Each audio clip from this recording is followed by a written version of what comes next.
और कुछ ही दिनों में आपकी परीक्षा भी होने वाली है, इसलिए एक दूसरे को सूचना कीजिए। और जो नहीं जुड़ पा रहे हैं तो मैंने जो व्हाट्सएप नंबर बोला है, इस व्हाट्सएप नंबर पर संपर्क करके लिंक मंगवा लीजिए, क्योंकि लिंक से आप सीधे आदिनाथ चैनल से जुड़ जाते हैं। ये पारस चैनल टीवी चैनल है और गूगल मीट पर जो प्रायः सुना जाता है कि हर एंड्रॉयड फ़ोन में होता ही है, मोबाइल के अंदर, उस गूगल मीट के अंदर आपको कोड भी दिया गया है और बाकी जो लिंक भेजा जाता है, केवल उस लिंक पर क्लिक करने से ही पहुंच जाते हैं आदिनाथ चैनल पर। अयोध्या तीर्थ से यह आदिनाथ चैनल जो गूगल मीट पर प्रारंभ हुआ है, इसका पूरा लाभ उठा करके आप सब इसे कोई कठिन मत महसूस करें, और जिनको नहीं समझ में आ रहा है सब लोग जो हमने व्हाट्सएप नंबर दिया है उस पर संपर्क कर सकते हैं। अब हम चलते हैं, स्वाध्याय प्रारंभ करते हैं। इससे पूर्व आज हमारे बीच में लखनऊ से आई हैं ख्याति जैन, कुमारी ख्याति आ जाएं, जो प्रतिष्ठाचार्य अकलंक जैन की और आराधना जैन की सुपुत्री हैं। आज इनका जन्मदिन है। आइए पूज्य गण्य ज्ञानमती माता जी से आशीर्वाद लीजिए। बहुत ही होनहार बालिका है और पूज्य गण्य ज्ञानमती माता के प्रति अनन्य श्रद्धा भक्ति रखती हैं।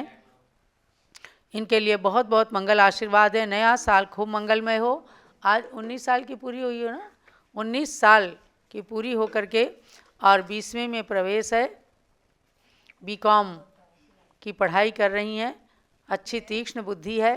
बहुत बहुत आशीर्वाद है। रविंद्र कीर्ति स्वामी जी के भतीजे की बेटी हैं, पोती हुई कि प्रकाश चंद जी ज्ञाना देवी की पौत्री। इनके लिए बहुत बहुत आशीर्वाद है। और इनके साथ में इनके भाई आए हैं, शाश्वत जैन। आ जाओ शाश्वत, तुम्हारा भी 12 दिसंबर को जन्मदिन था, उस दिन नहीं आ पाए थे, आज आए हैं, तो उनके लिए भी बहुत बहुत मंगल आशीर्वाद है। शाश्वत जैन, ख्याति जैन, ये दोनों पुत्र पुत्री प्रतिष्ठाचार्य अकलंक जी के पुत्र पुत्री हैं और प्रकाश जी के पौत्र पौत्री। इनके लिए नया साल खूब मंगलमय हो। खूब पढ़ो, अपने जीवन को आदर्श बनाओ, कुल के गौरव को वृद्धिंगत करो, यही आशीर्वाद। चलिए अब चलते हैं प्रवचन निर्देशिका की ओर। सरस्वती नमस्तुभ्यं वरदे कामरूपिणी, विद्यारंभं करिष्यामि सिद्धिर्भवतु मे सदा। जलोदात्सांगमयी सरस्वती माता की जय। परम पूज्य गणिनी प्रमुख श्री ज्ञानमती माता जी की जय। भव्यात्माओं, एक ऐसा स्वाध्याय जो एक ग्रंथ के माध्यम से अनेक ग्रंथों के प्रमाण को बता देता है और अनेक ग्रंथों का एक साथ स्वाध्याय करा देता है। ऐसा प्रवचन निर्देशिका नाम का ग्रंथ, जिसका स्वाध्याय पिछले 3-4 महीने से आप लोग कर रहे हैं और इसकी 2 परीक्षाएं भी हो चुकी हैं, तीसरी परीक्षा की भी तैयारी चल रही है। तो इसमें शास्त्रों के अध्ययन अध्यापन का विवेचन किया गया है, कैसे अध्ययन करें और किस क्रम से अध्यापन कराएं। तो देखो, शास्त्र पढ़ने का भी अपना एक तरीका होता है। तरीके में हम ये ले सकते हैं कि जैसे कभी मंदिरों में आपने देखा होगा कि जहाँ कोई विद्वान भी नहीं है, साधु भी नहीं है, केवल गृहस्थ लोग होते हैं, वहाँ भी कोई ना कोई बड़े लोग अपने मंदिर में सबको स्वाध्याय कराने के लिए पहले अलमारी से ग्रंथ लाते थे, मस्तक पर विराजमान करके, और सब लोग खड़े हो जाते थे। बड़े विनय के साथ उसे चौकी पर विराजमान किया जाता था। सब लोग नतमस्तक होकर के और जिनवाणी माता को सुनने के लिए, उसके वचनों को सुनने के लिए तत्पर रहते थे। और तब वह वाणी, जिनवाणी उनके जीवन के अंदर सार्थक हुआ करती थी। यह है विनय का प्रतीक। उस शास्त्र को कोई कोई शस्त्र का रूप बना देते हैं। इसलिए पूज्यगण्य ज्ञानमती माता जी इसके अंदर विशेष विवेचन करती हैं। जैसा हमारे पूर्वाचार्यों ने कहा है, शास्त्राग्नौ मणिमत भव्य विशुद्धो भाति निर्व्रता अंगारवत् खलो दीप्तो मलीवा भस्म वा भवेत्। ये सबके लिए नोटेबल वाक्य है, श्लोक है। शास्त्र को इसमें अग्नि की उपमा दी गई। अग्नि क्या करती है? अग्नि जलाती भी है और अग्नि भोजन भी बना करके आपके पेट को भी भरती है, आपके जीवन को भी चलाती है। तो शास्त्र रूपी अग्नि में मणिवत भव्या, भव्य लोग जो हैं, सज्जन आत्माएं जो हैं, वो मणि के समान विशुद्धो भाति, विशुद्ध हो जाते हैं, चमक जाते हैं। और अंगारवत खलो दीप्तो, यानी जो खल माने दुष्ट होते हैं, अर्थात दुर्जन होते हैं, जिनके अंदर सम्यक तो नहीं होता है, जो दूसरों को ठगते हैं, अपनी आत्मा को भी ठगते हैं, ऐसे लोगों के लिए खल शब्द का प्रयोग किया। माने दुर्जन लोग जो हैं वो अंगारवत, जैसे अंगारा होता है, दहकता है और फिर राख बन जाता है। मली व भस्म वा भवेत्, मैला होता है या भस्म होकर के एकदम खत्म हो जाता है। तो दुर्जन लोग इसी प्रकार से ग्रंथ के वाक्यों का दुरुपयोग करते हैं। अपने को क्या बनना है? शास्त्र की अग्नि के अंदर भव्य प्राणी बन करके और अपनी आत्मा को मणि के समान, स्वर्ण के समान निखार देना है। अर्थात आत्मा को एकदम पवित्र बना लेना है। अर्थात शास्त्र के एक एक शब्द को, जिनवाणी के एक एक शब्द को मन के अंदर बिठा करके और जितना बन सके उतना आचरण में उतारना है। आचरण में नहीं उतार सकते तो उसकी श्रद्धा करना है, तभी शास्त्र का स्वाध्याय सार्थक हो सकता है। तो पेज नंबर 179, 179, शास्त्र अध्यापन एवं विवेचन का क्रम। पहले तो विद्वान या वक्ता को चारों अनुयोगों का ज्ञान होना आवश्यक है, अन्यथा वह किसी न किसी एकांत को पकड़ लेंगे। पुनः नए विवक्षा और परस्पर में समन्वय की शैली का होना आवश्यक है। अनंतर जिस ग्रंथ का प्रतिपादन करना है उसको आद्योपांत पूरा पढ़ लेना, मनन कर लेना आवश्यक है। इसके बाद यदि वे श्रोताओं को समझाएंगे तो कभी भी अर्थ का अनर्थ नहीं होगा। जैसे नियम सार को ही लीजिए, समय सार का तो फैशन चला है, जिन्हें कुछ भी नहीं आता वो भी समय सार लेकर के बैठ जाते हैं और अपनी आत्मा को ठग लेते हैं, समझो। तो ज्ञानमती माता ने नियम सार का उदाहरण यहाँ इसलिए लिया है कि नियम सार अपने कर्तव्य का भान कराने वाला आचार्य कुंद कुंद स्वामी के द्वारा रचित ग्रंथ है। तो कहती हैं नियम सार को लीजिए, ये आध्यात्मिक ग्रंथ है। इसको समझने समझाने के लिए पहले नए चक्र अथवा आलाप पद्धति के आधार से द्रव्यार्थिक, पर्यायार्थिक तथा व्यवहार और निश्चय नयों के लक्षण समझकर अच्छी तरह श्रोताओं को समझा देना चाहिए। अनंतर पहले उस ग्रंथ के रहस्य को समझा देना चाहिए, जैसे दिया है नियम सार के अध्यापन का क्रम। इस ग्रंथ का प्रतिपाद्य विषय क्या है? इसके अंदर कुंद कुंद आचार्य ने क्या कहा है? मार्ग और मार्ग का फल। तो इसका उत्तर क्या मिला?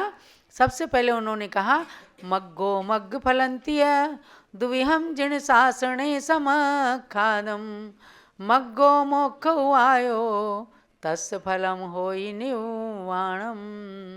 अर्थात मार्ग और मार्ग का फल। तो मार्ग और मार्ग का फल इसमें प्रतिपाद्य विषय है। तो मार्ग क्या है और मार्ग का फल क्या है? तो कहा मग्गो मोक्षो वायो। मार्ग क्या है? मोक्ष की प्राप्ति का उपाय, ये है मार्ग। आपको यहाँ से फैज़ाबाद जाना है या रोनाही जाना है तो पहले मार्ग ढूंढेंगे कि किस रास्ते से हमें जाना है। तो और फिर उसका फल क्या है, यानी जहाँ जाना है उस स्थान पर पहुँचना, यही उसका फल होता है। तो मार्ग का फल कहा, मार्ग को बताया कि मोक्ष का उपाय, और मार्ग का फल कहा निर्वाण। क्योंकि जैन शासन के अंदर सर्वोच्च सर्वोत्कृष्ट लक्ष्य के बारे में बताया गया सर्वप्रथम।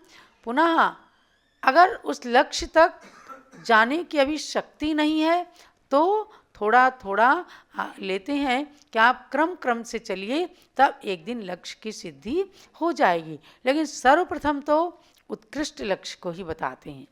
ત્યાં नियम सार में उत्कृष्ट लक्ष्य क्या है, निर्वाण की प्राप्ति करना, और उसके लिए बढ़ना, ये है निर्वाण प्राप्ति का उपाय।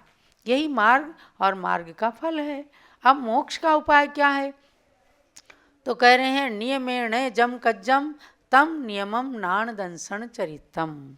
हमने नियम सार ग्रंथ का स्वाध्याय किया, इसलिए किया कि नियम सार ग्रंथ बहुत ही सार गर्भित ग्रंथ है, और उसके ऊपर पूज्य ज्ञानमती माता जी ने स्याद्वाद चंद्रिका नाम की बड़ी सुंदर और सरल टीका लिखी है। देखो जैसे समय सार है ना, समय सार ग्रंथ के गाथाएं प्राकृत में कुंद कुंद स्वामी की हैं, और समय सार ग्रंथ पर 2 टीकाएं लिखी गईं। एक आचार्य अमृत चंद्र सूरी ने लिखा जिसका नाम है आत्मख्याति टीका, और एक टीका आचार्य जयसेन स्वामी ने लिखा, उसका नाम है तात्पर्य वृत्ति टीका।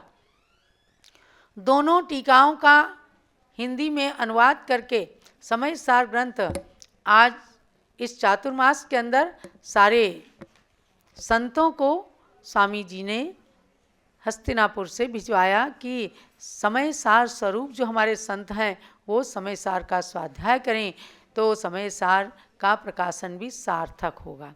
ऐसे अब नियम सार की बात बताती हूँ। ये भी कुंद कुंद स्वामी आचार्य का लिखा हुआ प्राकृत भाषा की गाथाओं का ग्रंथ है।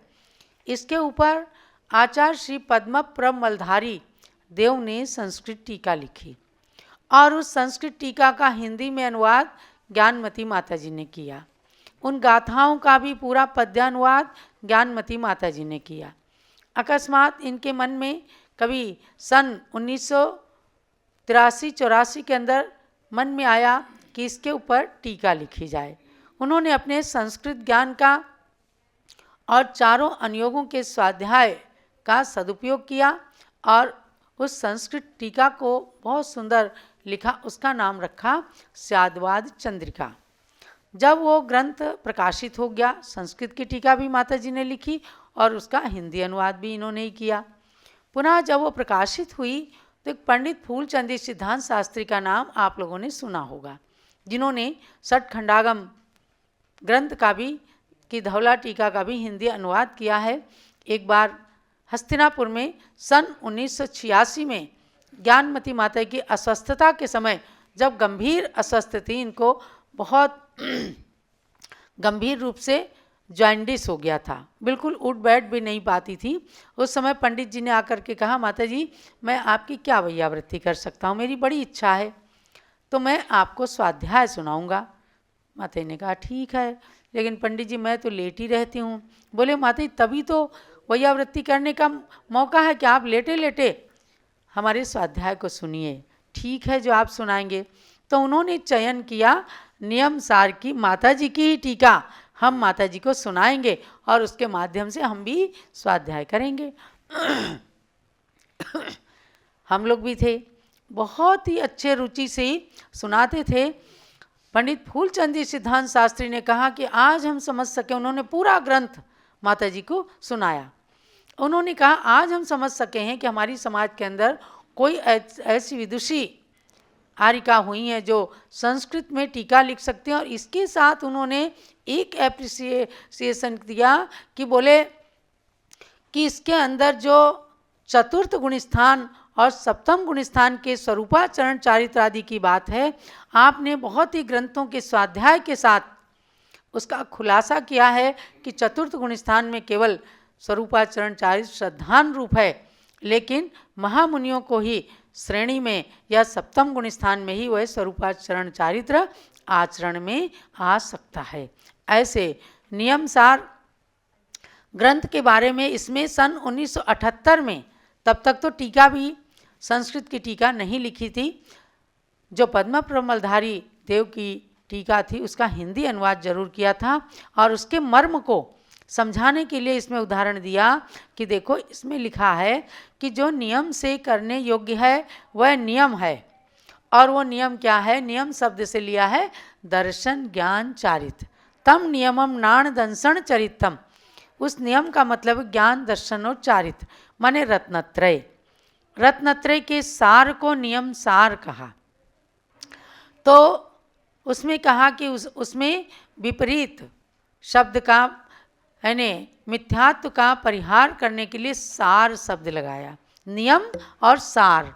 तो रत्नत्रय का सार, तो कोई सोचे ज्ञान दर्शन चारित्र, मिथ्या ज्ञान मिथ्या दर्शन मिथ्या चारित्र भी नियम है, तो उसके परिहार के लिए उसमें सार शब्द लगाया गया है। तो उसमें कहा गया कि इसलिए आप समझना कि ज्ञान दर्शन और चारित्र रूप जो रत्नत्रय है वह समीचीन हो, मिथ्यात्व का परिहार हो जाए, जिसके अंदर मिथ्यात्व का लेश मात्र न रह जाए, ऐसे विपरीत अर्थ का परिहार करने के लिए सार शब्द लगाया है। तो उसमें एक शंका हुई कि विपरीत का अर्थ आपने मिथ्यात्व कैसे किया, क्योंकि इसमें तो निर्विकल्प रूप निश्चय रत्नत्रय का वर्णन है, अतः विपरीत का अर्थ विकल्प अर्थात भेद रत्नत्रय करना चाहिए, ऐसी शंका कर दी। तो कहा जा रहा है कि बस ऐसे ही अर्थ के अनर्थ होते हैं, यहीं पर अर्थ का अनर्थ हो रहा है।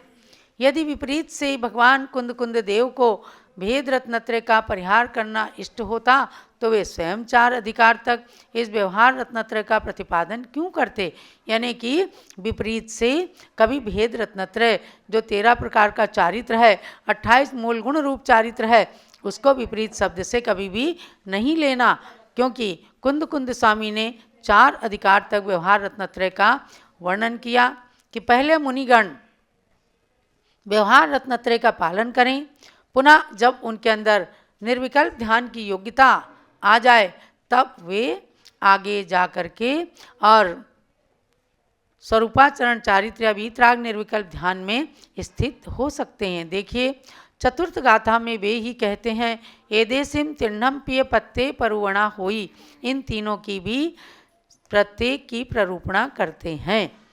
पुनः सम्यक्त का लक्षण करते हुए कहा है, आप्त आगम और तत्वों के श्रद्धान से सम्यक्त होता है। पुनः आप्त आगम और तत्वों के लक्षण स्वयं बताते हैं। पहले अधिकार में द्वितीय यानी इसका डिटेल किया है कि इन द्रव्यों का वर्णन किया है। यहाँ पर व्यवहार सम्यक्त के लिए श्रद्धान के विषयभूत 6 द्रव्यों का वर्णन हो चुका है। यानी आप इस कठिन विषय को भले ही ना समझें, लेकिन इतना समझना है कि हम ग्रंथों का क्रम से अध्ययन करें और अध्यापन कराते समय, किसी को समझाते समय पहले उस विषय को पूरी तरह हृदयंगम कर लें। अगर हम स्वयं नहीं समझेंगे तो हम सामने वाले को नहीं समझा सकते। इसलिए वक्ता के लिए कहा, विद्वान के लिए कहा कि आप पहले तो चारों अनुयोगों के ग्रंथों का अध्ययन करें। प्रथमानुयोग भी पढ़ें, कर्णानुयोग भी पढ़ें, चरणानुयोग भी पढ़ें और उसके बाद द्रव्यानुयोग को पढ़ करके उसके सार को बताएं। तो आप सब गृहस्थ हैं, जो लोग अभी पढ़ रहे हैं, आप चाहे पारस चैनल के माध्यम से और चाहे आदिनाथ चैनल के माध्यम से आप उपस्थित होकर के पढ़ रहे हैं, आप सब अपने गृहस्थ धर्म को सार्थक करने के लिए अपने जीवन के अंदर आदि पुराण, जिसे महापुराण कहा गया है, उसको, पद्म पुराण को, हरिवंश पुराण को, इन 2, 3, 4 पुराणों को जरूर पढ़िए। उत्तर पुराण जरूर पढ़ो ताकि 24 भगवान का जीवन चरित्र समझ में आ जाए। और इतना बड़ा बड़ा नहीं पढ़ सको तो आप केवल महापुराण सार, एक ग्रंथ मात्र है, जम्बूदीप हस्तिनापुर से मंगा लेना, क्योंकि ज्ञानमती माता का काम है समुद्र को मंथन कर करके उसका मक्खन निकाल करके सार दे देना।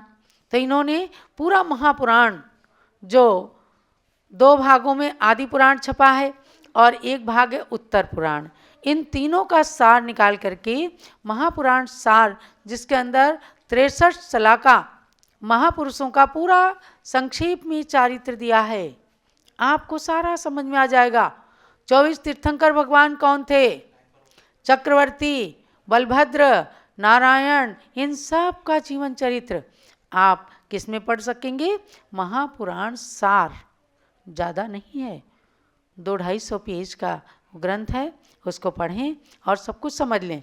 करणान योग में भी एक कम से कम त्रिलोक भास्कर ग्रंथ पढ़ लें तो आपको बड़ा बड़ा त्रिलोक परिणति, त्रिलोक सार, सिद्धांत सार, दीपक, ये सब नहीं पढ़ना पड़ेगा, उसको पढ़ लें। चरणान योग में रत्नकरण शावकाचार, 6 ढाला जरूर पढ़ो, 6 ढाला छोटी सी है लेकिन उसके अंदर बड़ा सार भरा है। पुरुषार्थ सिद्धि उपाय, उमा स्वामी शावकाचार, इन 1, 2, 3, 4 श्रावकाचार ग्रंथों को पढ़िए। हम लोग तो मूलाचार पढ़ते हैं, अनगार धर्मामृत, आचार सार, चारित्र सार, इनको चरणान योग के ग्रंथों को पढ़ते हैं। आप श्रावकाचार पढ़िए, चरणान योग हुए, और फिर द्रव्यान योग में आत्मानुशासन भी पढ़ सकते हो, बड़ा सुंदर ग्रंथ है आप, और द्रव्य संग्रह ग्रंथ, और फिर आगे योग्यता बढ़े समय सार भी पढ़ो, नियम सार भी पढ़ो, लेकिन इनको पढ़ करके भटकना मत। अगर केवल कुछ भी नहीं पढ़ा और समय सार को पढ़ने लगे तो आप भटक जाएंगे, कहीं ना कहीं जरूर भटक जाएंगे। गुरु की वाणी को सुन करके हमें क्रम से पढ़ने की आदत होनी चाहिए, और अच्छा ये है कि किसी न किसी दिगंबर संत से उन्हें गुरु बनाकर आप थोड़ा थोड़ा भी ज्ञान प्राप्त करेंगे तो भी आपके लिए वो बहुत ही उपयोगी हो जाएगा। इसलिए इन बातों को आप यहाँ पर कठिन न मान करके उसका सार यही निकालना कि न हम अध्ययन में चूकें और न अध्यापन में चूकें। पहले बारीकी से अध्ययन कर लें और अध्ययन करने के बाद उनका चिंतन मनन करके ही दूसरों को पढ़ाने का, अध्ययन कराने का, लेखन करने का, ग्रंथों को रचने का, ये सब पुरुषार्थ करना चाहिए। जो हम आज देखते हैं कि आज 500 ग्रंथ हमारे सामने लिख करके पूज्य माता ने रख दिया।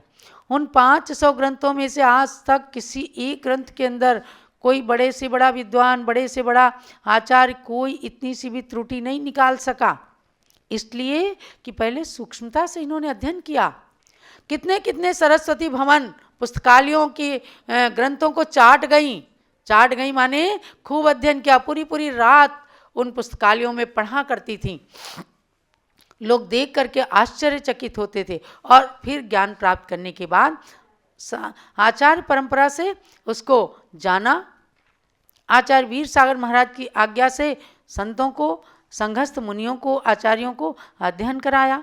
आज हम लोग भी अध्ययन करके जो कुछ भी पा सके हैं वही आपके सामने हम परोसते हैं, रखते हैं। हमारा अपना कुछ नहीं होता, एक एक शब्द ये हमारे हृदय में उतर जाए, आपके हृदय में उतर जाए, बस इतना सा सार लेकर के हम सब चलते हैं। इसीलिए प्रवचन निर्देशिका में ज़्यादा लंबा चौड़ा नहीं पढ़ा करके हम थोड़ा थोड़ा सा आपको पढ़ा करके और उसके सार को समझने और समझाने का प्रयत्न करते हैं। आज के स्वाध्याय का यही सार समझना कि नियम सार, समय सार, इन ग्रंथों को पढ़ने से पहले नए विवक्षा को जानना होता है। द्रव्यार्थिक नय क्या है, यानी निश्चय नय क्या है, पर्यायार्थिक नय क्या है, अर्थात व्यवहार नय क्या है। इन दोनों नयों की अपेक्षा करके, दोनों नयों का समन्वय करके ग्रंथ के अर्थ को करने से, समझने से कभी भी अर्थ का अनर्थ नहीं होता है। ऐसे स्वाध्याय को निरंतर वृद्धिंगत करते हुए समीचीन ज्ञान को प्राप्त करें आप सब। यही सबके लिए मंगल, प्रेरणा और आशीर्वाद है। जावाणी के ज्ञान थे सूझे लोकालोक, सोवाणी मस्तक चढ़ो सदा देतऊँ धोग। हे जिनवाणी भारती तोई जपूँ दिन रैन, जो तेरी शरणा गए सो पावे सुख चैन। ज्ञानमती को नित नमो, ज्ञान कली खिल जाए, ज्ञान ज्योति की चमक में जीवन मम मिल जाए। जलो द्वादशांग मई जिनवाणी माता की। और अब पूजन करेंगे। पहले गुरुदेव की, आचार्य श्री शांति सागर महाराज के श्री चरणों में अर्घ चढ़ाएंगे। पुनः पूज्य माता की पूजन। प्रथमाचार्य शांति सागर के पद में अर्घ्य समर्पण है। वीर सिंधु अरुणेमि सिंधु आचार्य के पद का अर्चन है। परम तपस्वी तीनों गुरु शिव पथ साधक कहलाते हैं। इन पद में चंदनामती हम अर्घ का थाल चढ़ाते हैं। ओम ह्रीम आचार्य श्री शांति सागर वीर सागर नेमि सागर आचार्य त्रय मुनीन्द्रेभ्यो अनर्घपद प्राप्ति अर्घ्यम निरपामिति स्वाहा। पूजन करो जी श्री गणिनी ज्ञानमती माता जी की पूजन करो जी। जिनकी पूजन करने से अज्ञान तिमिर नस जाता है। जिनकी दिव्य देशना से शुभ ज्ञान हृदय बस जाता है। उनके श्री चरणों में आवाहन स्थापन करते हैं। सन्निधिकरण विधि पूर्वक पुष्पांजलि अर्पित करते हैं। पुष्पांजलि अर्पित करते हैं। पूजन करो जी श्री गणिनी ज्ञानमती माता जी की पूजन करो जी। ओम ह्रीम गणनी प्रमुख श्री ज्ञानमती माता अत्र अवतर 67 आवाहनम। ओम ह्रीम गणनी प्रमुख श्री ज्ञानमती माता अत्र तिष्ठ ठा स्थापनम। ओम ह्रीम गणनी प्रमुख श्री ज्ञानमती माता अत्र मम सन्निहितो भव षट् सन्निधिकरणम स्थापनम। ज्ञानमती जी नाम तुम्हारा ज्ञान सरित अवगाहन है। तेरी पावन प्रतिभा लख कर मेरा मन भी पावन है। मुझे अज्ञानी ने माँ जब से तेरी छाया पाई है। तब से दुनिया की कोई छवि मुझको लुभा न पाई है। ज्ञानामृत जल पीने हेतु तव पद में मेरा मन है। तेरी पावन प्रतिभा लख कर मेरा मन भी पावन है। ओम ह्रीम गणनी प्रमुख श्री ज्ञानमती